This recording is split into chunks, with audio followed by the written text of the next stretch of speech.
नमस्कार और the deep dive में आपका स्वागत है। आज हम एक तरह से टाइम मशीन में बैठ रहे हैं।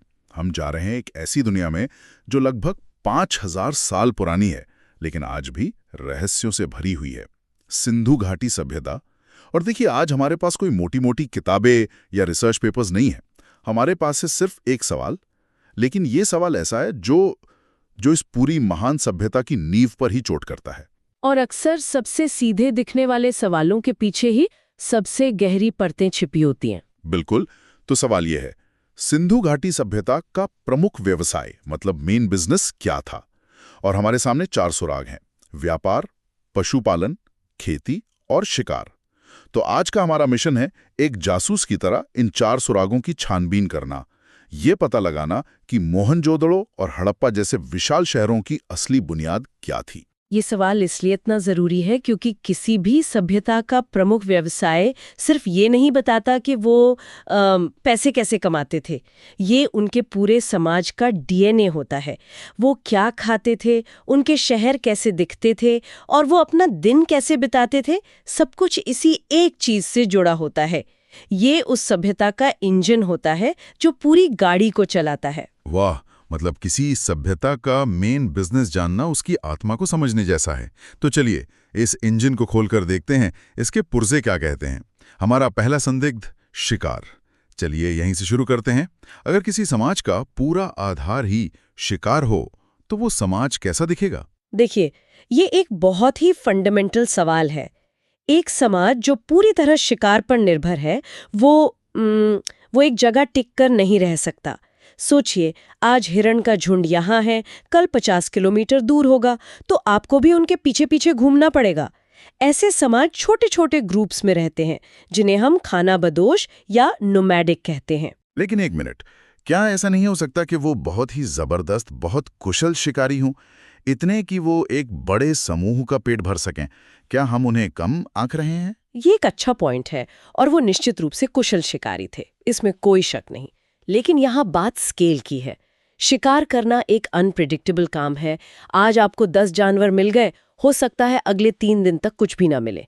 आप इस भरोसे पर 40,000 लोगों का एक शहर नहीं चला सकते।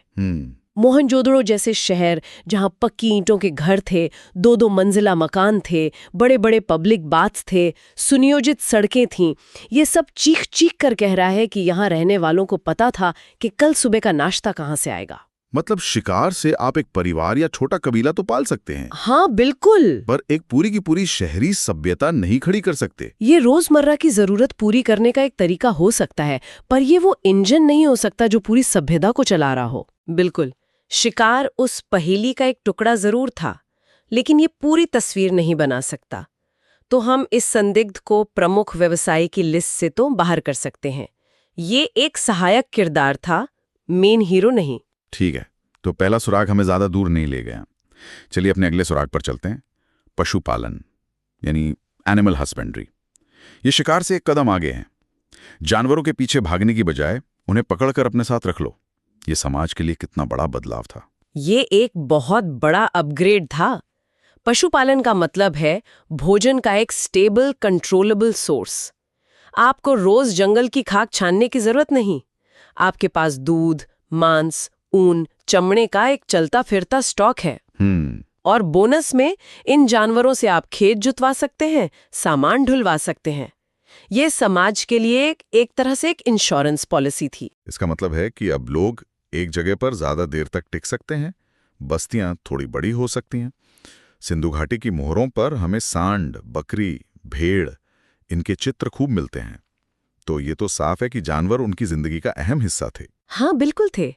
पशुपालन आपको सेमी परमानेंट बस्तियां बनाने की इजाजत देता है। आप अपने जानवरों के लिए अच्छे चारागाहों के पास बस सकते हैं। ये शिकार से कहीं ज्यादा प्रिडिक्टेबल जीवन शैली है। लेकिन फिर वही सवाल, क्या ये काफी है? क्या सिर्फ पशुपालन के दम पर हड़प्पा जैसे शहर बनाए जा सकते थे, जहां विशाल अन्न भंडार मतलब ग्रैनरीज मिली हैं?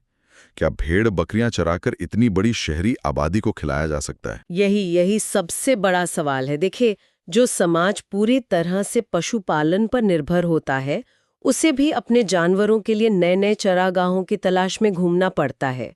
वो एक विशाल शहरी आबादी को सपोर्ट करने के लिए जरूरी खाद्य अधिशेष या फूड सरप्लस पैदा नहीं कर पाते। तो पशुपालन जरूरी तो था, शायद खेती के साथ मिलकर काम करता था, लेकिन वो अकेला प्रमुख व्यवसाय हो जो पूरी इकोनॉमी को ड्राइव कर रहा हो, ऐसा मुश्किल लगता है।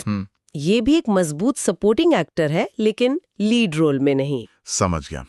तो शिकार और पशुपालन दोनों जरूरी तो थे, पर ऐसा लग रहा है कि ये गाड़ी को धक्का तो दे रहे थे, पर इंजन कोई और ही था, और शायद वो इंजन जमीन से जुड़ा था। चलिए बात करते हैं खेती की, एग्रीकल्चर। मुझे लग रहा है कि असली गेम चेंजर यही है। ये सिर्फ गेम चेंजर नहीं, ये पूरी की पूरी मानव सभ्यता का ऑपरेटिंग सिस्टम है। हाँ। अगर हम इसे बड़े पर्सपेक्टिव में देखें तो खेती ने ही इंसान को वो बनाया जो वो आज है, और इसकी वजह सिर्फ एक चीज है, खाद्य अधिशेष, फूड सरप्लस। खाद्य अधिशेष, इसे थोड़ा आसान भाषा में समझाते हैं। इसका मतलब ये हुआ कि आप सिर्फ उतना नहीं उगा रहे जितना आपके परिवार को जिंदा रहने के लिए चाहिए, हाँ, बल्कि उससे कहीं ज्यादा, इतना ज्यादा कि उसे स्टोर किया जा सके, बेचा जा सके। एग्जैक्टली। और जिस पल आपके पास जरूरत से ज्यादा खाना आ जाता है, समाज का पूरा स्ट्रक्चर बदल जाता है। पहली बात, अब आप एक जगह पे टिक कर रह सकते हैं, आपको खाने की तलाश में भटकना नहीं है। इससे गांव बनते हैं और फिर शहर। दूसरी और सबसे क्रांतिकारी बात, अब हर किसी को किसान बनने की जरूरत नहीं है। मतलब ये कि अब आपकी पूरी एनर्जी सिर्फ आज रात खाने में क्या है ये सोचने में नहीं जा रही है। आपके पास कुछ और सोचने, कुछ बनाने, कुछ नया करने के लिए बैंडविड्थ है। बिल्कुल, यही श्रम का विभाजन यानी डिवीजन ऑफ लेबर की शुरुआत है।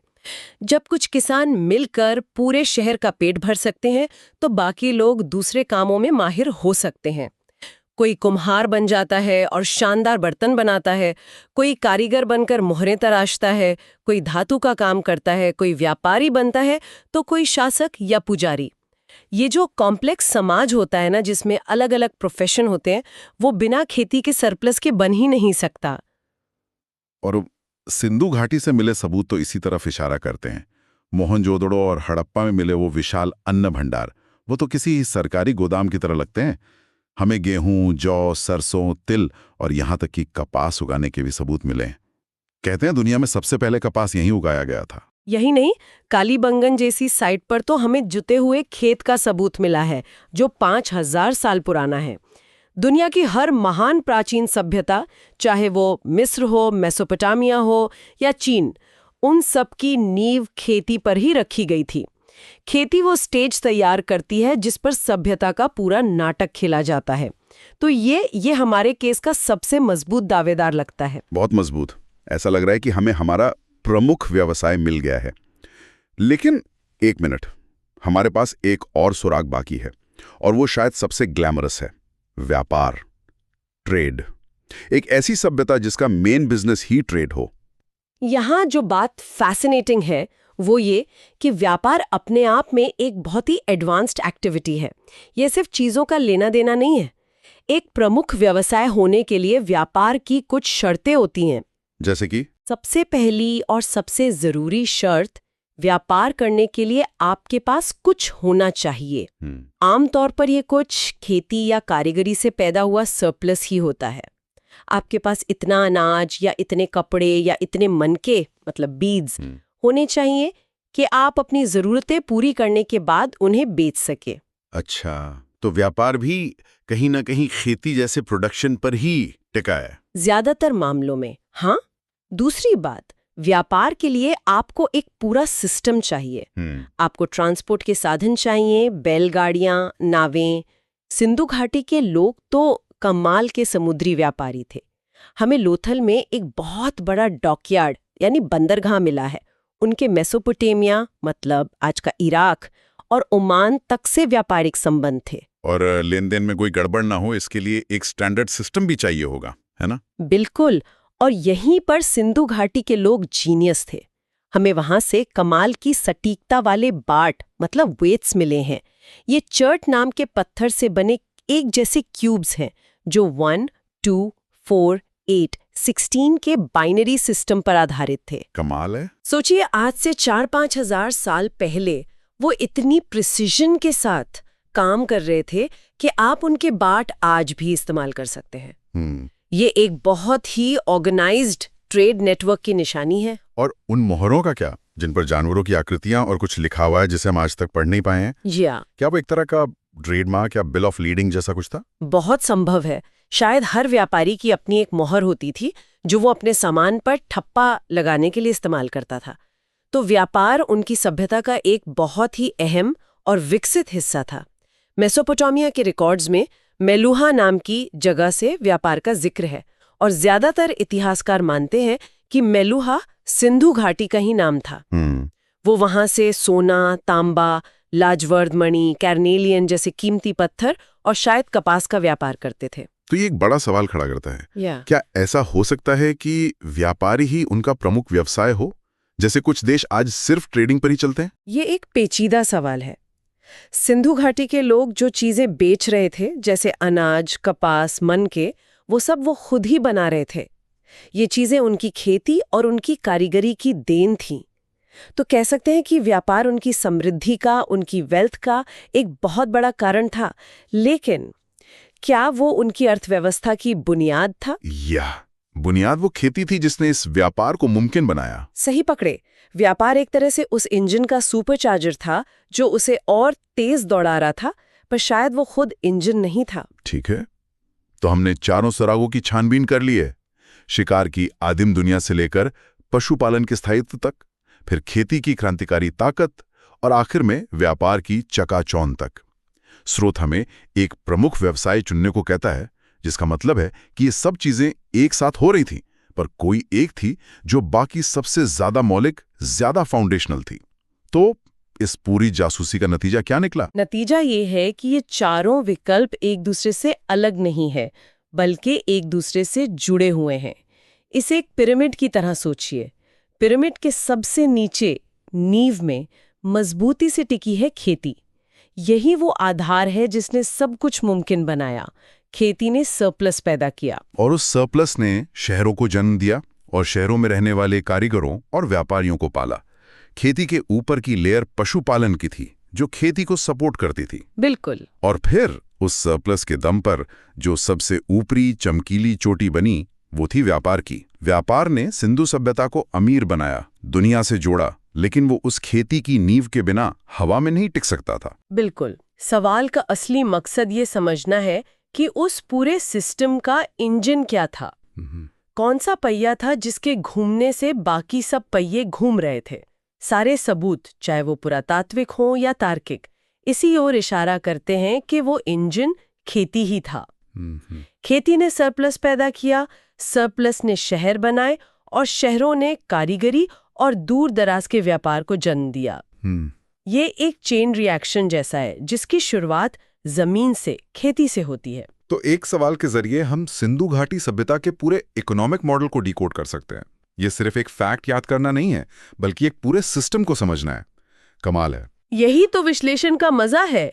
इस चर्चा को खत्म करने से पहले मैं सुनने वालों के लिए एक आखिरी सवाल छोड़ना चाहता हूँ। जरूर। स्रोत ने हमें किसी एक को प्रमुख चुनने के लिए कहा और हमने अपनी छानबीन के आधार पर खेती को सबसे मजबूत दावेदार माना। लेकिन क्या हो अगर सिंधु घाटी सभ्यता की असली प्रतिभा, उनका असली जीनियस किसी एक को चुनने में नहीं, बल्कि इन सभी के बीच एक कमाल का बैलेंस बनाने में था। एक ऐसा सिस्टम बनाने में जहां खेती, पशुपालन, कारीगरी और व्यापार इतने गहरे से गुथे हुए थे कि किसी एक को प्रमुख कहना उस पूरी एकीकृत व्यवस्था के साथ नाइंसाफी हो। ये सवाल हमें सिर्फ जवाब के बारे में नहीं, बल्कि प्रमुख शब्द के मतलब के बारे में भी सोचने पर मजबूर करता है। शायद उनकी महानता किसी एक चीज में नहीं, बल्कि सब चीजों को एक साथ साधने की उनकी काबिलियत में थी।